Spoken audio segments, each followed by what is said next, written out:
আমি কিন্তু বলা শুরু করবো কার কি কর্ম এবং ৭১ সনে কি কাজ হয়েছে সেই কথাগুলো আমাকে দিয়ে পিছনের কথাগুলো বলানোর চেষ্টা করেন না। আমি কিন্তু কেউ ভয় পাই না, আরে আল্লাহ ছাড়া কাউকে, আরে আমি কাউকেই ভয় পাই না এই পৃথিবীতে। আমি আইয়ুবের বিরুদ্ধে যুদ্ধ করছি, এহিয়ার বিরুদ্ধে যুদ্ধ করছি। আমি যে দলটা করছিলাম সেই দলের নেত্রীর কথা শুনি নাই বলে, তা পছন্দ হয় নাই বলে দল থেকে বাইরে আসছি। আমি কার কথা রাখবো? সত্য কথাগুলো কিন্তু, যে সত্য কথায় বিবেক পরিষ্কার হয়, আমার বিবেক যদি মনে করে এটা আমি সত্য কথা, এটা আমি বলবোই, আপনিও সত্য বলতে পারেন, আর আগায়েন না। যেমন এখন আমি মনে করি যে ৫ই আগস্টের যে ছাত্র সংগঠন ১৫২ জন না ১৫৮ জন, যে এদেরকে কি বলা হয়, সমন্বয়ক, আর আজকের সমন্বয়করা আমার কাছে এক না। যারা হেলিকপ্টারে চড়া ছাড়া, যাদের শরীর মানে সুস্থ থাকে না, ২২ বছর ২৩ বছর বয়সের ছেলেরা হেলিকপ্টারে চলে যায়। আল্লাহ তুমি আমাদেরকে আরো কত দেখাইবা, আমি জানি না তারা কি করবে। যারা ৩০,০০০ টাকা কম্বল দিতে ৩০ লাখ টাকার হেলিকপ্টার লয়ে যায়, আমি তাদের কাছ থেকে কিছু আর এখন আশা করি না ভাই। তারা এই দেশ খুব ভালো করতে পারে, আমি জানি না তারা কি করতে পারবে, তবে একটা জিনিস তারা পারবে। আমি যেটা বুঝতেছি, ইউনূস সাহেবকে ঘেরাও করে যেভাবে দাঁড়াইছে তারা, এবং ইউনূস সাহেব যেভাবে তাদের কাছে সারেন্ডার করছে ফর হিজ ওন ইন্টারেস্ট, আমি ওন ইন্টারেস্ট এই কারণে বললাম। ইউনূস সাহেব আমার প্রতি রাগ করতে পারবেন,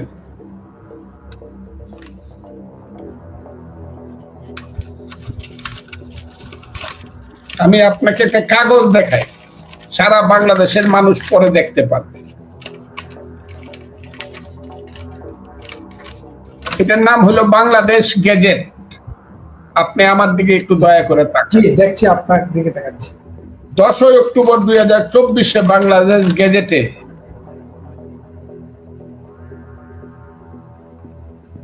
ইউনূস সাহেবের সমস্ত ওকে কর দিতে হবে না, অব্যাহতি প্রদান করা হয়েছে, এবং সেই অব্যাহতিটা প্রদান করা হয়েছে। এই প্রজ্ঞাপন অবিলম্বে কার্যকর হবে এবং ইহা 31শে ডিসেম্বর 2029 তারিখ পর্যন্ত বলবৎ থাকবে।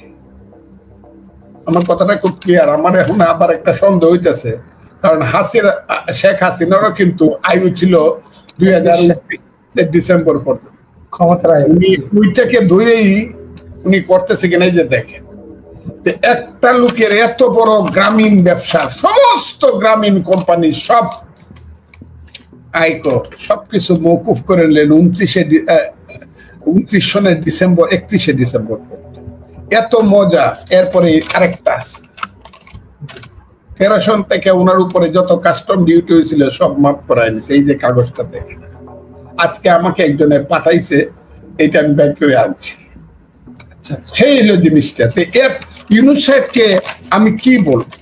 ইউনূস সাহেবকে তো আমি বলছি 10 জন প্রধানমন্ত্রীর চেয়ে উঁচু মানুষ। আমার তো মনে হয়েছে আল্লাহ, রসুল, তার ফেরেস্তার পরে আমার কাছে এখন ছিল ইউনূস সাহেব। আমি বলছি উনি এত উঁচু, কিন্তু আমি তো এটা দেখে মনে হয় আমার মতো একজন সাধারণ মানুষ হতো, আমাকে যদি আব্বা জানো ডাকতো, আমি আমার ট্যাক্সের মাফ করালাম। আমার ট্যাক্স 2 টাকা হইলে আমি 2.5 টাকা দিয়ে আসি। আমি আপনাকে বললাম আমার ইনকাম ট্যাক্স 5 টাকা হইলে আমি 25 টাকা দিই, কিন্তু উনি করলেনটা কি? উনি ওনার কোম্পানির সমস্ত ট্যাক্স মাফ করেন, তাও 29 সনের ডিসেম্বর মাস পর্যন্ত। আচ্ছা, হঠাৎ করে আল্লাহ যদি বেরাজ হয় ওনার প্রতি, আর আল্লাহ যদি খালি বলে ফেলে, এই আমার মহান কোরআন শরীফের ওয়াতাইজু মান তাশাউ ওয়া তাযিল্লু মান তাশাউ বিয়াদিকাল খায়র ইন্নাকা আলা কুল্লি শাইইন কাদির, তুমি পড়ো অধ্যাপক মোহাম্মদ ইউনূস। এটা যদি খালি একবার দেখায় দেয় আল্লাহ, আর যদি কালকে বা পরশু উনি না থাকে, 29শে ডিসেম্বর পর্যন্ত উনি করলো, ওনার এটার পরিণতি কি হবে? আমি তো এটা ভাবতে পারতেছি না। আমরা এখন কার কাছে যাব? 8ই আগস্ট 2024 সন রাত্র 9:30টার সময় আমি যে জোরে হাততালি দিছিলাম, ইউনূস সাহেব, জনাব অধ্যাপক ইউনূস সাহেব যখন হয় প্রধান উপদেষ্টা হয়, এই হাততালি তো আর আমি কোনোদিন দিতে পারবো বলে, কাউকে দিতে পারবো বলে আমি মনে করি। আমি মনে করবো সবাই একরকম, আমরা সবাই সমান পাপী, আপন পাপের বাটখারা দিয়া অপরের পাপ মাপি। আমার কাছে এইরকম মনে হইতেছে, আমরা সবাই সমান পাপী, আপন পাপের বাটখারা দিয়া অন্যের পাপ মাপি। আমার কাছে ইউনূস সাহেবের এই কাগজগুলো দেখার পরে আমার মনে হয়, অনেকে বলছে আগে আমার কাছে, আমি অতটা বিশ্বাস করি না, কিন্তু আমার কাছে কাগজ পাঠাইছে, এই কারণে আমি আজকে খুব ক্লিয়ারলি বলি, ইউনূস সাহেব দেখেন কতগুলো, উনাকে এত বিশ্বাস করলাম, উনি এখন আবার ছাত্রদের একটা দল করলেন, নিজে ছাত্র উদ্যোগ নিয়ে ছাত্রদের দল করাইলেন। নির্বাচন যে বলতেছেন, আপনি আমাকে জিজ্ঞাসা করছেন ডিসেম্বরে ইলেকশন হবে কি হবে না, ডিসেম্বরে ইলেকশন হবে কি হবে না, এই কথাটা আমি প্রত্যেক দিন আমাকে উত্তর দিতে হইতেছে, প্রতিদিন এই কথাটার উত্তর আমাকে দিতে হইতেছে। আমি জানি ডিসেম্বরে ইলেকশন না হওয়ার সম্ভাবনা 99%। 1% হইতে পারে যদি আমার দল বিএনপি সঠিক খেলাটা খেলতে পারে। আমি আবারও বললাম, বিএনপি আমার প্রতি রাগ করতে পারে, আমার দল বিএনপি যদি রাজনীতির সঠিক খেলাটা বাংলাদেশে এখন খেলতে পারে, তাইলে আগামী ডিসেম্বর ইলেকশন হবে, তা নাহলে ইলেকশন অনিশ্চিত।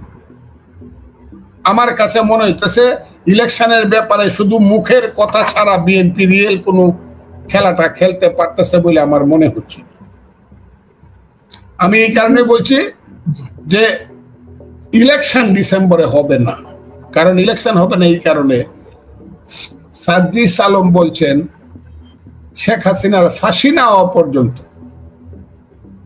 ইলেকশনের কথা মুখে আনা যাবে না। আহারে বাবা রে, আহারে বাবা, তোমার এত সম্মান করি আমরা, এত ডরাই যে আমরা আর কোনোদিন ইলেকশনের কথা মুখে আনবো না, তোমাকে ডরায়।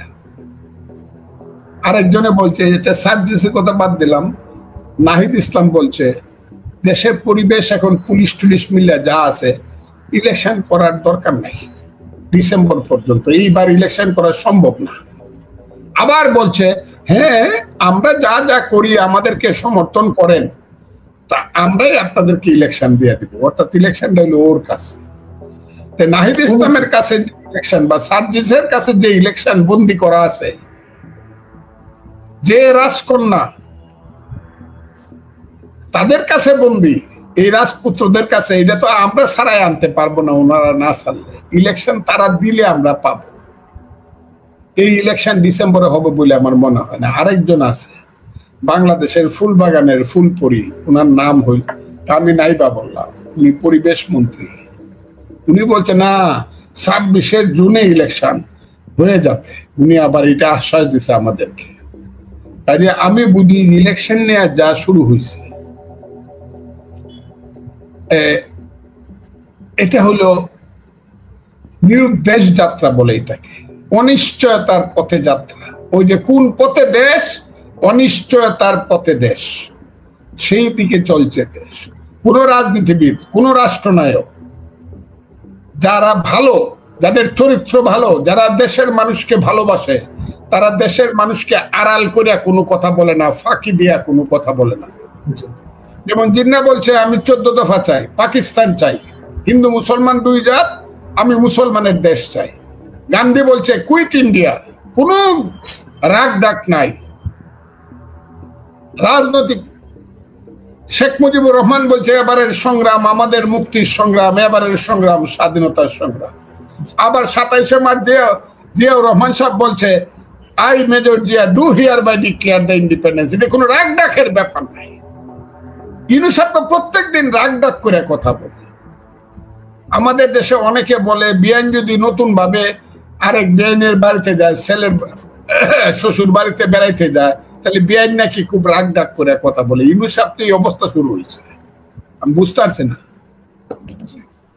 তারা কি করবে। তবে একটা জিনিস আমি বুঝতেছি, ইউনূস সাহেব এমন একটা অবস্থায় আছে যে উনি এই দেশটাকে এই ছেলেদের হাতে বা ছেলেদের মতে বা ছেলেদের পিছনে যে কালো শক্তি আছে, কালো শক্তি, তাদের মতে চলতে গিয়া উনি দেশটাকে প্রয়োজনে আফগানিস্তান, সিরিয়া, ইরাক বানাইতেও উনার কাছে, আমি পাকিস্তান বলবো না, কারণ পাকিস্তান এখন বাংলাদেশের চেয়ে ভালো আছে। পাকিস্তানে অন্তত একটা গভর্নমেন্ট আছে, পাকিস্তানে একটা বিচার বিভাগ আছে। ওই যে আইয়ুব খান বলছিল, ইস্কান্দর মির্জা বলছিল right or wrong this is my Pakistan. Ayub Khan বলছিল, তার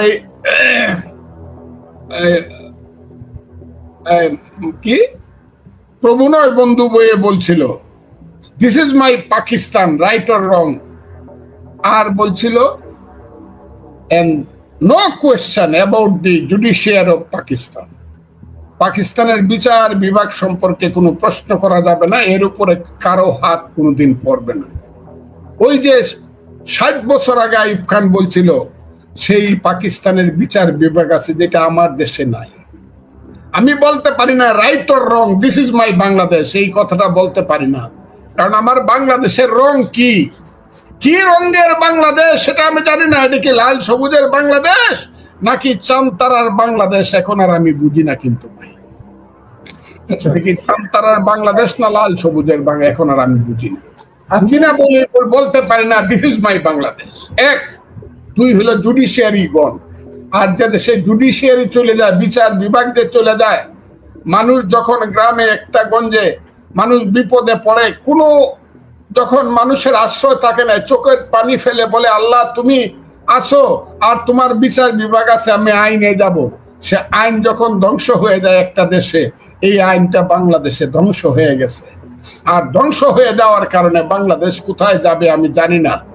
আমি জানি না ভাই বাংলাদেশ কোথায় যাবে, কারণ প্রতিদিন শুনতাছি বাংলাদেশে শরিয়া আইন হবে, প্রতিদিন শুনতাছি বাংলাদেশে এইভাবে ওইভাবে চলবে। তারা মুখে বলে একরকম, আবার গোপনে দেখি বলে কিসের ইলেকশন। ইলেকশন তো ইসলাম সমর্থন করে না, গণতন্ত্র তো ইসলাম সমর্থন করে না। ইসলাম তো গণতন্ত্রকে, কিসের গণতন্ত্র? মুখে বলে গণতন্ত্রের কথা, আর ভিতরে ভিতরে তারা সেই দিকে প্রস্তুত হচ্ছে অনির্দিষ্টকালের অনন্তকালের জন্য জোর করে ক্ষমতায় থাইকা লুটপাট করবে, মানুষের হাত কাটবে, পাও কাটবে, মানুষকে অন্ধ করবে, জেলখানায় রাখবে, আফগানিস্তানের মতো দম বন্ধ করা অবস্থানে রাইখা, সিরিয়ার মতো অবস্থানে রাইখা তারপরে বলবে এটা আমরা ইসলামিক শাসন দিলাম, কারণ তারাই তো হবে এই দেশের মালিক। আমি জানি না সেই দিকে যায় কিনা দেশ। একেবারে তার মানে নির্বাচন আপনি দেখছেন না। এই যে সার্জিস হাসনাত নাহিদরা যে বলেন নির্বাচন হবে না শেখ হাসিনার ফাঁসি না হওয়া পর্যন্ত, যে আদালতে তারা ফাঁসি দাবি করছেন সেই আদালতে 2013 সালে 71-এর যুদ্ধাপরাধীদের বিচার হয়েছিল, অনেকে ফাঁসি হয়েছিল, যাবজ্জীবন হয়েছিল। সেই আদালতে বিচারকে তারা, তখনকার আদালতের বিচারকে বলছেন তারা এটা মানে বিচারিক হত্যাকাণ্ড, এইটা সুবিচার হয় নাই এই আদালতে। তো সেই আদালতেই তো আবার তারা শেখ হাসিনার ফাঁসি চাচ্ছেন, তো এটা তো সুবিচার হবে না, এমন প্রশ্ন তো উঠেছে। এই প্রশ্নটা আমি প্রথম তুলছি কোন দল হিসাবে না, আমি মুক্তিযোদ্ধা হিসাবে সত্য কথাটা বলতে চাই। যাকে বলা করা হয়েছে এখানে, যে যাকে দায়িত্ব দেওয়া হয়েছে জনাব তাজুল ইসলাম, কি বলে তাকে, চিফ প্রসিকিউটর, উনি কিন্তু ওইটা যখন যুদ্ধ অপরাধী ট্রাইব্যুনাল ছিল তখন কিন্তু যুদ্ধ অপরাধীদের পক্ষে উনি প্রসিকিউটর ছিলেন, উনিও ছিলেন ডিফেন্সের ছিলেন, উনি লয়ার ছিলেন। এটা নৈতিকভাবেই একদম স্বতঃসিদ্ধ যে উনি এই কোর্টের আর প্রসিকিউটর হইতে পারে না, এই কোর্টের নাম যদি এই থাকে। এক, দুই নম্বর হলো যুদ্ধ অপরাধীদের বিচার আন্তর্জাতিক, এই কথাটাই 5ই আগস্টের সাথে সামঞ্জস্যপূর্ণ নয়। 71 সনের মুক্তিযুদ্ধ, সেই সময়ের পাকিস্তান হানাদার বাহিনীর অপরাধ, সেই সময়ের পাকিস্তান হানাদার বাহিনীর সহযোগীদের অপরাধ, আমি তো এটা বলতে পারি না এখন সহযোগী কারা ছিল, এদের নাম কি ছিল, কারণ একজনে বলছে তার নাম হলো মৌলানা আব্দুল সালাম যুক্তিবাদী। উনি বলছে ফজলুর রহমান কথায় কথায় রাজাকার আলবদর বলে একটা আইন করা দরকার, যে ফজলুর রহমান রাজাকার কথাটা উচ্চারণ করার সঙ্গে সঙ্গে 2 বছরের জেল হয়। আমি তো ডরাইতেছি এই আইন কোনদিন হয় যা রাজাকার কইলেই 2 বছরের জেল। আচ্ছা আমি এটা নাই বা কইলাম, রাজাকার আলবদর না হয় আমি কইলাম না। পাকিস্তানের সহযোগীদের বিচার, আমার গণহত্যার বিচার, মানবতা হত্যার বিচারের সঙ্গে 5ই আগস্ট এটা মুক্তিযুদ্ধ না, যে 30 লক্ষ মানুষের হাজার হাজার সরকার পর। হ্যাঁ এটা একটা যুদ্ধ, তবে এই যুদ্ধটা হলো গণতন্ত্রের যুদ্ধ, এইদিকে যুদ্ধটা হলো গণ অভ্যুত্থান। সেই গণ অভ্যুত্থানে যারা মারা গেছে নিশ্চিতভাবে তাদের বিচার হতে হবে, যারা মারছে তাদেরকে। এটা আমি কিছুতেই তারা মাপ পাকা এটা আমি চাবো না, কিন্তু রিয়েল বিচার হতে হবে, বাট নট ইন দিস